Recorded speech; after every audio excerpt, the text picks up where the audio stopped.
Buenos días, jóvenes del grupo octavo cuatrimestre de la licenciatura en Derecho, de 8 a D, de los domingos. Bienvenidos a la tercera semana de nuestra materia Derecho Agrario. Se les informa que en esta tercera semana ya está en plataforma su examen parcial. Abrió a la hora de la clase y cierra hoy mismo a las 23:59 horas. Traten de contestar el examen antes de esa hora por la cuestión de la diferencia de hora que hay en Chiapas, Cancún, para que así a tiempo puedan ustedes presentar. También tiene ya su actividad de esta semana, el cuestionario correspondiente al tema que se va a tratar en clase, y por lo tanto tienen también ya todo el material para estudiar, como está en primer lugar la biblioteca virtual de la Universidad Magna. También tienen en plataforma la lectura sugerida de esta semana. Tienen un video de apoyo también para que pueda, vamos a tener mayor apoyo para el entendimiento del tema de esta clase. También tienen lo que es la Constitución Federal, la Ley Agraria, tienen el glosario de términos, también como tuvieron en la semana 1 y 2, para que sigan estudiando los conceptos agrarios en ese glosario.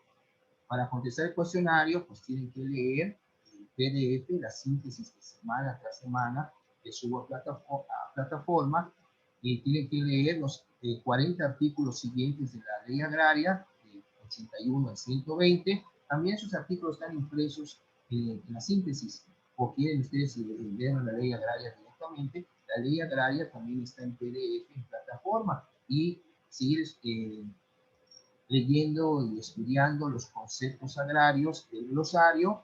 Ya también están las instrucciones en el cuestionario de qué letra a qué letra tienen que estudiar.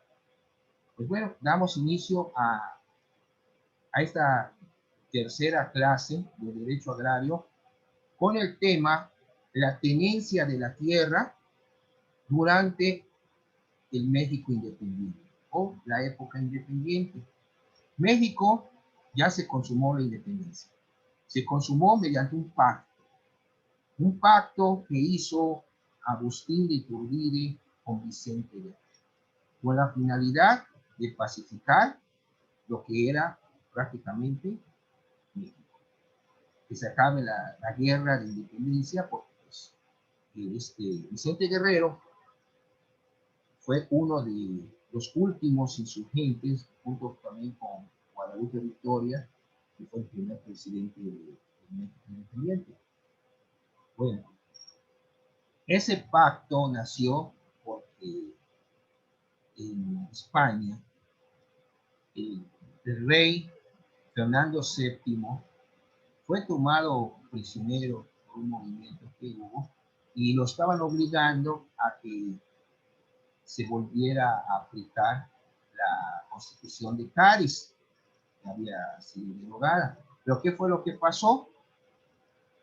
A los españoles peninsulares que estaban en la Nueva España no les convenía que se aplicara, porque pues iba a afectar sus intereses personales. Por eso se acordó, junto con el clero, el obispo Bastida, que en la iglesia del templo de la Profesa, de la Ciudad de México, la única manera de poder acabar con esto era mediante la independencia. Y como ya estaba la guerra de independencia desde hace 10 años, pues tenía que haber un acercamiento con sus insurgentes. Por eso se le llamó Agustín de Iturbide, el rey de Apodaca, rey de Apodaca también estaba con que también se independizara, no era de menos, no era para menos. ¿Y qué fue lo que pasó? Llamaron a Agustín Iturbide, le ofrecieron de todo, lo que vaya a jugarse con Vicente Guerrero. Fue a Vicente Guerrero, pero al inicio Vicente Guerrero era muy desconfiado, no quería nada con los realistas, y viene la situación de que de tanto insistirle, bueno, dijo Vicente Guerrero, voy a entrevistarme con él, y cuando se entrevistó, Agustín Iturbide puso a su disposición al ejército y todo, y le planteó la finalidad es de que ya se acabara la guerra y la Nueva España fuera independiente. Y la idea le gustó a Vicente Guerrero, de ahí nace la leyenda urbana, vamos a decir, unos dicen que sí, otros dicen que no, del abrazo y la catempa que se dio Vicente Guerrero con Agustín Iturbide, donde se sellaba su pacto, y firmaron en Iguala Guerrero el plan de Iguala, donde efectivamente se acababa la independencia entre realistas y insurgentes. Y en Córdoba, Veracruz, cuando llegó el último virrey, no se le llamaba virrey propiamente, ya era jefe político de la Nueva España que había mandado el rey, porque la Constitución de Cádiz ya no manejaba ese cargo, el nombre del cargo del virrey, era jefe político. Lo envió para efecto en representación, para que sustituyera a Podaca, pero no, pues vio cómo estaba la situación. Este señor don Juan de Perojú también estuvo consciente de lo que estaba pasando y aceptó firmar el Tratado de Córdoba, respecto donde España reconocía la independencia, así de sencillo. Y bueno, que se forma el ejército trigarante, de las tres garantías, entran a la Ciudad de México el 27 de septiembre y el 28 de septiembre de 1821, pues al día siguiente temprano, están firmando el acta de independencia, donde se acabó ya de ser colonia, de ser de España, y nosotros nacemos como un imperio mexicano. Acuérdense que cuando Cortés llegó a Tenochtitlan, era un imperio azteca. Bueno, 300 años de dominación española, la conquista, la colonia, o sea, se acaba todo eso, regresamos al imperio, pues lógicamente ya no están los aztecas, a la gente, los criollos, los mestizos, los indios, los mulatos, los negros, habían varios tipos de raza era lo que fue la Nueva Española, es el imperio mexicano. Y ahí nace el primer problema, bueno, ¿qué tipo de gobierno vamos a tomar o vamos a formar para que pueda regir el nuevo, este país independiente? ¿Qué fue lo que pasó? Pues unos querían que fuera una monarquía, que trajeran a alguien de Europa, de la casa de los Borbón, de los que de la casa le estaba saliendo el rey de España, para que viniera a gobernar México. Y otros dijeron que no, vamos a hacer como estaba Estados Unidos. En Estados Unidos estaba reciente vamos a poner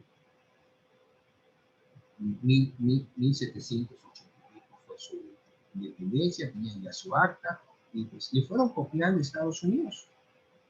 Y no, pues vamos a poner algo. Y ahí empezó el encono, porque ahí se estaban en el fondo formándose un grupo de conservadores que eran liberales. Acuérdense que en aquel entonces no había partidos políticos. Donde empezaron los grupitos a formarse fueron en las logias masones. Habían dos logias de los masones. La escocesa, que venía de Europa, y la yorkina, de Nueva York, de Estados Unidos. Los republicanos, o sea, los liberales, estaban en la logia yorkina, y los conservadores estaban en la logia escocesa, del rito escocés.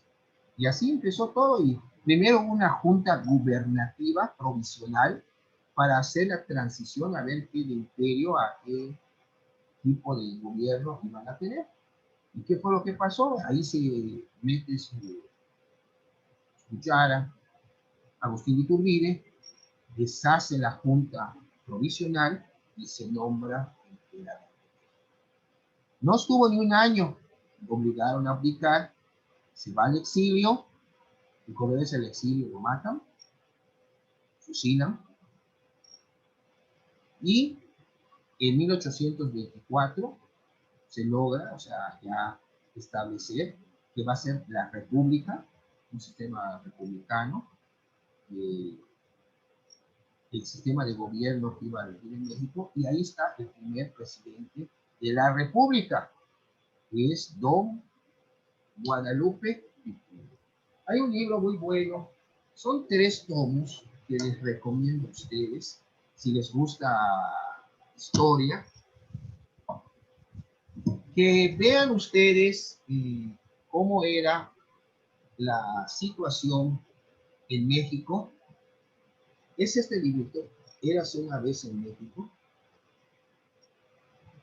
Son de estos autores, Alejandro Rosas y Sandra Molina. Este es el tomo número 2, que abarca prácticamente, desde aquí lo dice, desde la independencia hasta la revolución. Y van a encontrar aquí mucha historia no oficial de lo que fue México. Muy interesante, fíjense, les voy a leer nada más. ¿Cuál es el nombre oficial de México? México ha tenido varios nombres a lo largo de casi 200 años. En 1814, en la Constitución de Apatzingán, que vimos en la clase pasada, que aportó respecto a la propiedad, acuérdense con los sentimientos de la nación de José María Morelos, dice que la Constitución de Apatzingán fue llamada la América Mexicana. Así se le llamaba América. El primer nombre del país, una vez alcanzada la independencia, fue Imperio Mexicano. Y les acabo de decir, porque regresamos a la forma de gobierno que tenían los aztecas antes de la llegada de los españoles.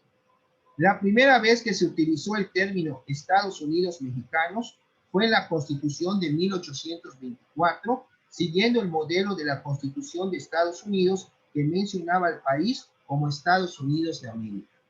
Y aquí son Estados Unidos Mexicanos. Y ahí Estados Unidos de América. Por eso que empezó con las 13 colonias de Norteamérica. Bueno.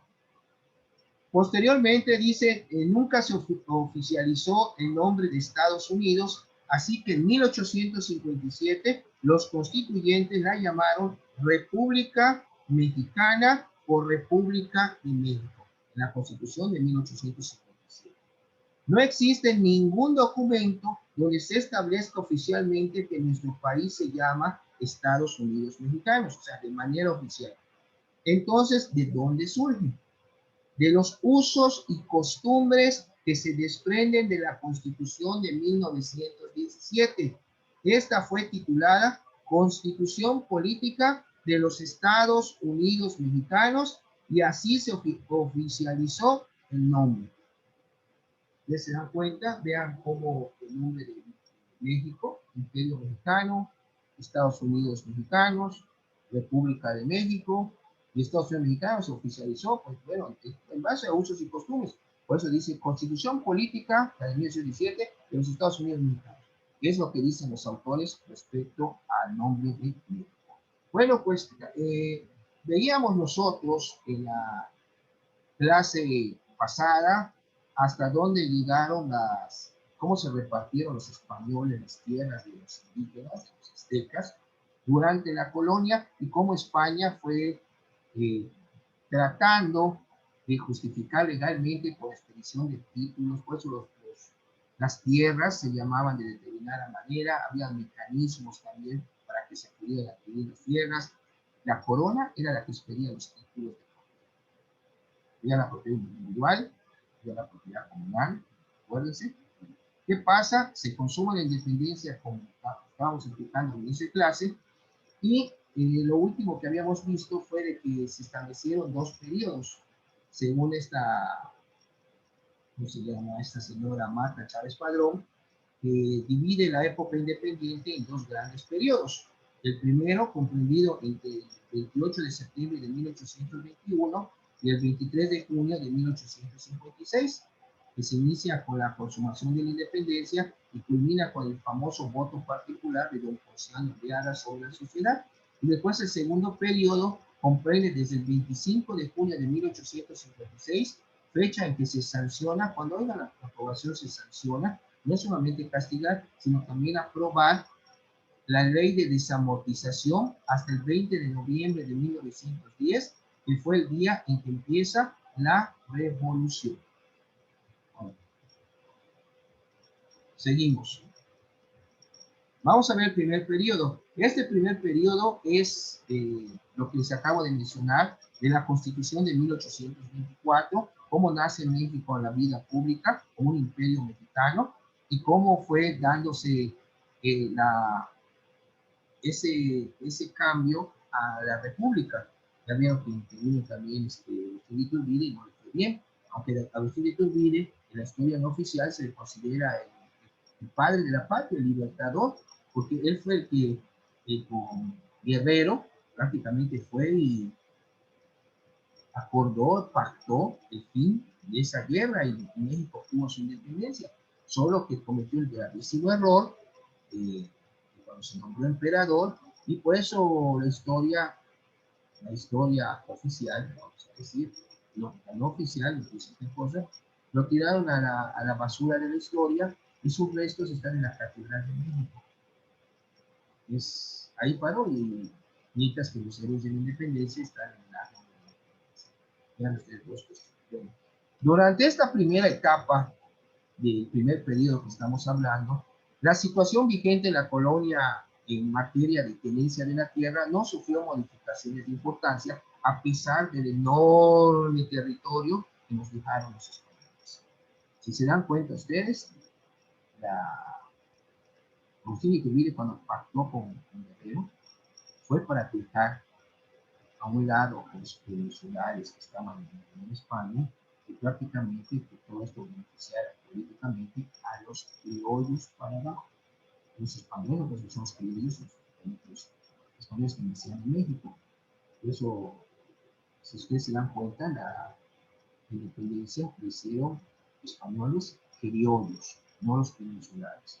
Los peninsulares lo que querían seguir en la colonia, y los criollos de esa manera se sacudieron de los peninsulares, porque los españoles criollos siempre fueron relegados, y ese distanciamiento que tenían españoles y criollos, a pesar que eran, bueno, los criollos nacidos en México, los otros peninsulares, fue una de las causas que vino motivo de la guerra de independencia, ese encono, ese enfrentamiento que tenía, pues porque los peninsulares tenían el beneficio de tener los mejores cargos en la colonia.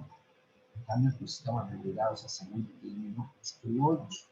Bueno, es necesario recordar que la clase dominante de entonces apoyó el proceso de independencia como reacción en contra de la metrópoli española, debido en gran parte a los constantes roces entre criollos y peninsulares.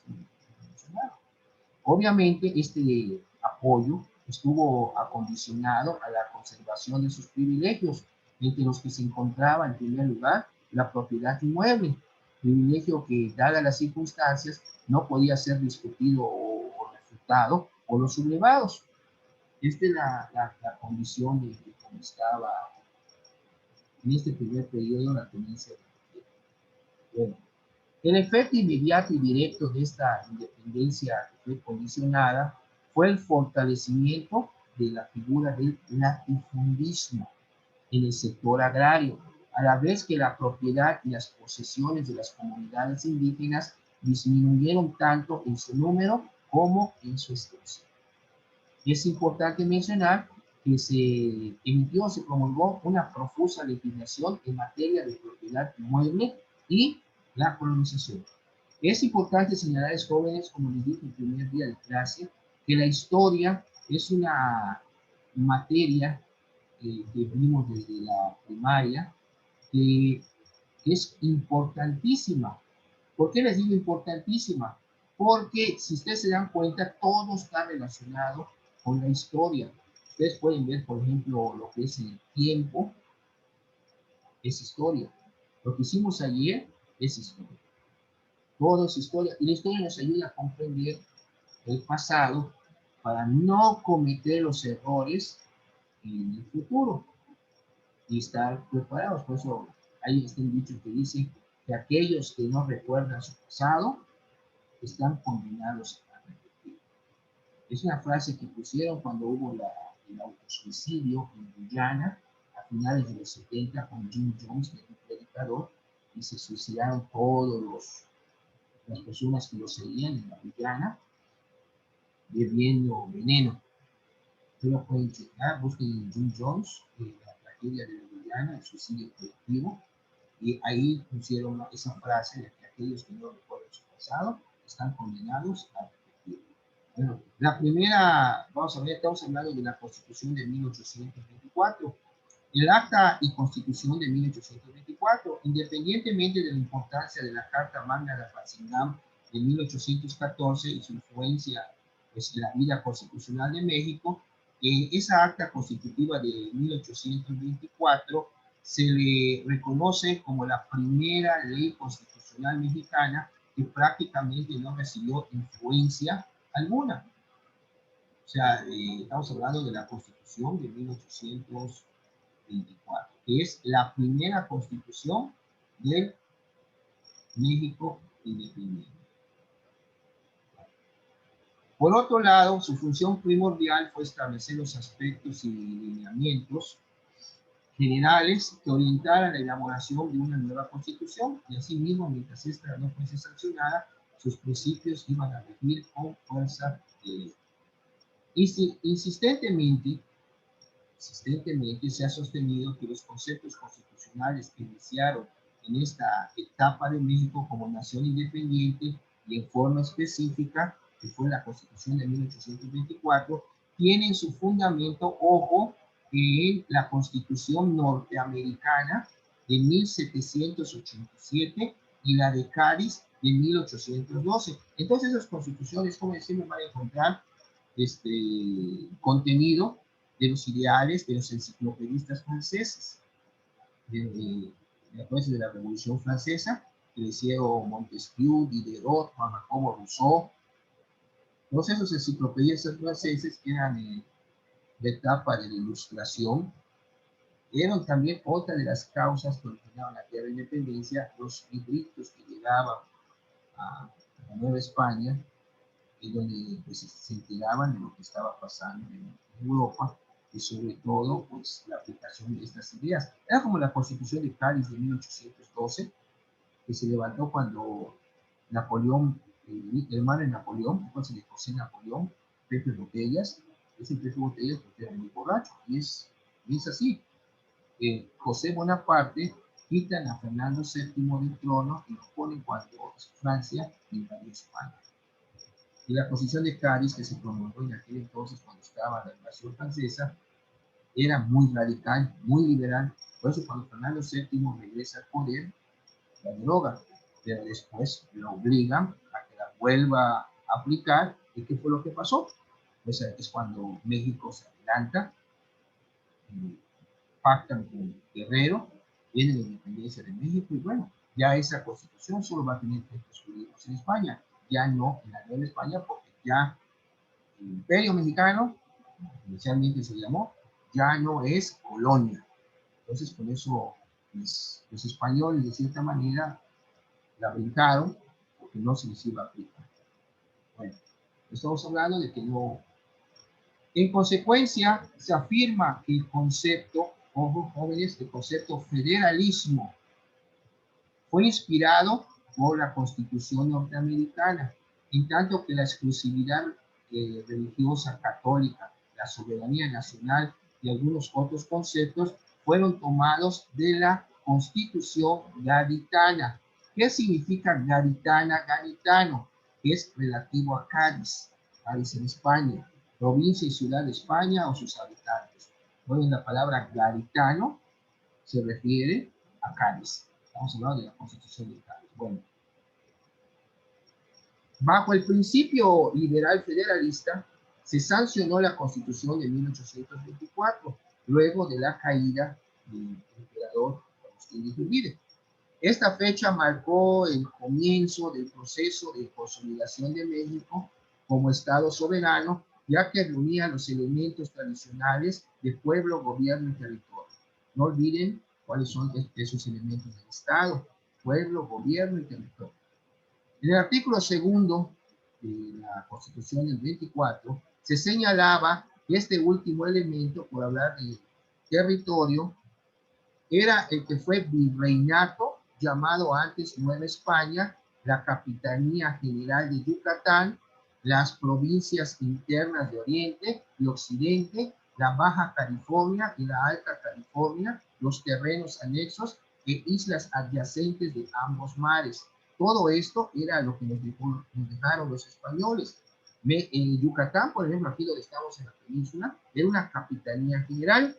Por eso hay hasta incluso la anécdota de que el padre del Amparo, don Manuel Crescencio García Rejón y Alcalá, nació en Bolonchienticul.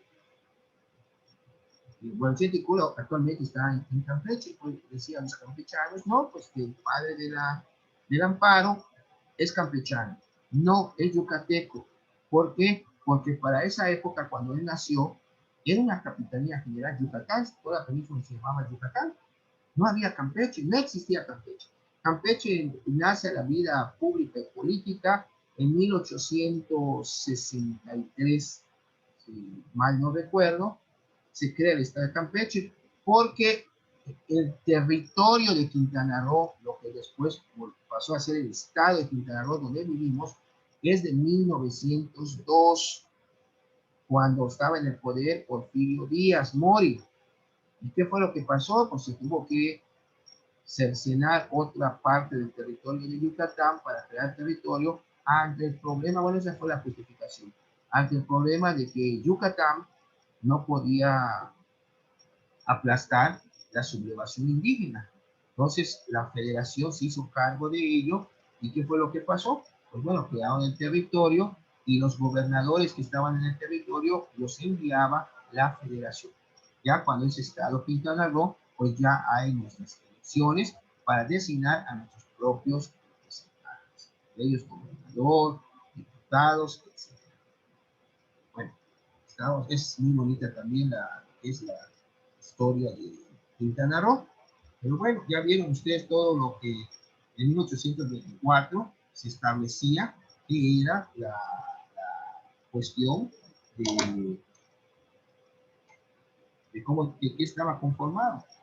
Lo que antes fue el virreinato y todo eso, lo que antes se llamaba Nueva España, la Capitanía General de Yucatán, o sea, la península, las provincias internas de Oriente y Occidente, la Alta California, que nos quitaron los gringos, porque la Baja California es la patita que tenemos en la República, los terrenos anexos e islas adyacentes de ambos mares. Estamos hablando del Pacífico, en la parte que viene de arriba hacia abajo de la República. Tenemos el Golfo de México también, pero también tenemos, ese es un golfo.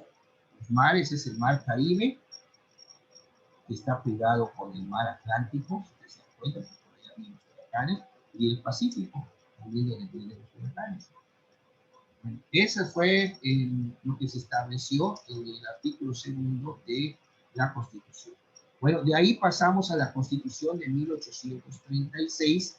Estamos ya en la época de Antonio López de Santa Anna, cuando fue 11 veces presidente, pero en tiempo efectivo, 6 años.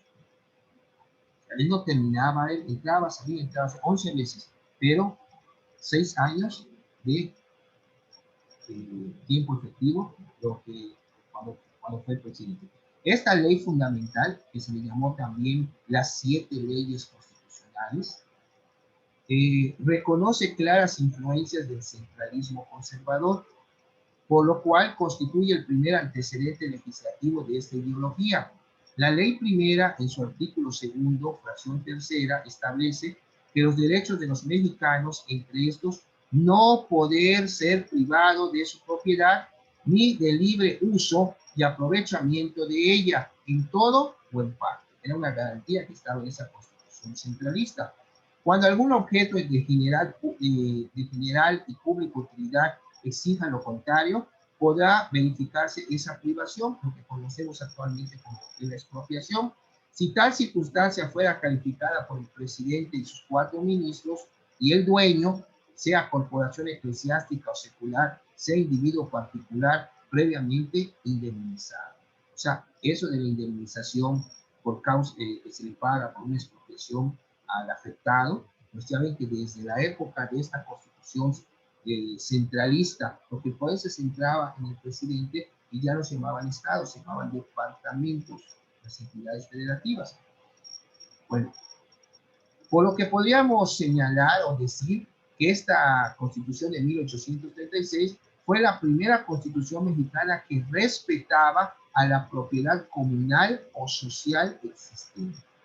Solo de la segunda constitución, pero que esta es la primera que respetaba la propiedad comunal o social existente.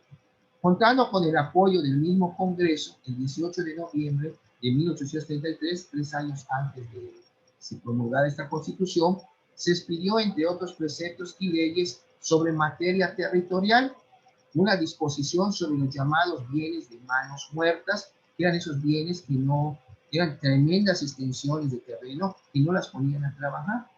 Estaban en manos incluso del clero y decía que eran terrenos de Dios, donde no se podían ni vender. Entonces ahí eso fue como la piedrita que frenó, o el obstáculo que frenó lo que era el avance de México como nación en la cuestión territorial. Pero bueno, aquí les vuelvo a decir, los bienes de manos muertas era el nombre con el que se conocían las grandes y numerosas fincas que poseía el clero y que constituían una riqueza congelada, porque pues ahí las tenían ahí asentadas. Esta norma jurídica autorizó la expropiación, venta o enajenación de estos bienes raíces y capitales existentes en lo que era el Distrito Federal. El Distrito Federal nace con la Constitución de 1824, hasta que por resolución del Congreso Federal se determinará lo que hubiere de hacerse. ¿Qué son los bienes de manos muertas? Eran, según los religiosos, los bienes y las tierras pertenecientes a Dios. En su origen se refería tanto a bienes civiles como eclesiásticos, aunque se utilizó principalmente para significar la propiedad eclesiástica. Esto es lo que eran los bienes de manos muertas.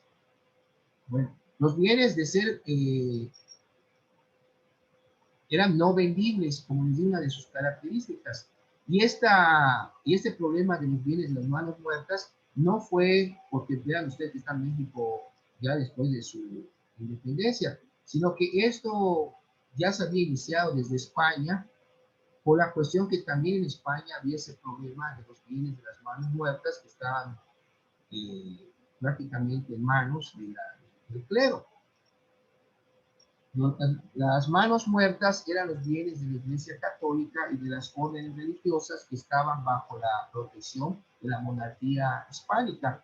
Ni obispos, abades y priores los podían enajenar. Las autoridades eclesiásticas que lo hicieran podían ser suspendidas a divinis, incluso excomulgadas.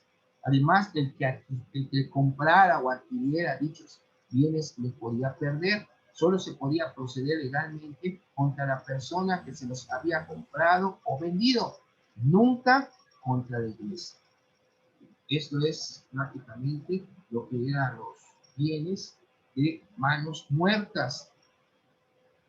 Bueno, a la Constitución de 1836, no se les olvide, se le denominó las 7 leyes constitucionales. Ello debido a que la primera ley constitucional se promulgó el 15 de diciembre de 1835 y las 6 leyes restantes el 29 de diciembre del año siguiente, o sea, de 1836. La primera ley constitucional que ya mencionamos nos interesa debido a que se refiere a los derechos y obligaciones de los mexicanos y de los habitantes de la República. La segunda ley constitucional dio vida al denominado Supremo Poder Conservador. La tercera ley estableció el Poder Legislativo, la cuarta organizó el Supremo Poder Ejecutivo, la quinta versaba sobre el Poder Judicial de la República Mexicana, la sexta denominaba división del territorio de la República y gobierno del interior de sus pueblos y ratificó la modificación estructural de la República Federal a centralizada. Y ya viendo con la última, en esta ley se prevé la posibilidad de expropiación por la propiedad privada en el caso de una evidente necesidad pública, pero siempre previa evaluación y por necesidad social e imperiosa. La séptima ley, que es la con la que cierra esta Constitución, la vamos a ver ahora que regresemos, ya se está acabando la primera parte del Zoom. Nos volvemos a conectar en un minuto, jóvenes, para continuar con esta clase. Vamos a ver la séptima ley de la Constitución de 1836. Si hay alguna pregunta, la pueden ustedes formular con toda confianza. Muchas gracias. Un minuto y nos conectamos de nuevo para continuar con esta clase del domingo 24 de enero de 2020. Muchas gracias.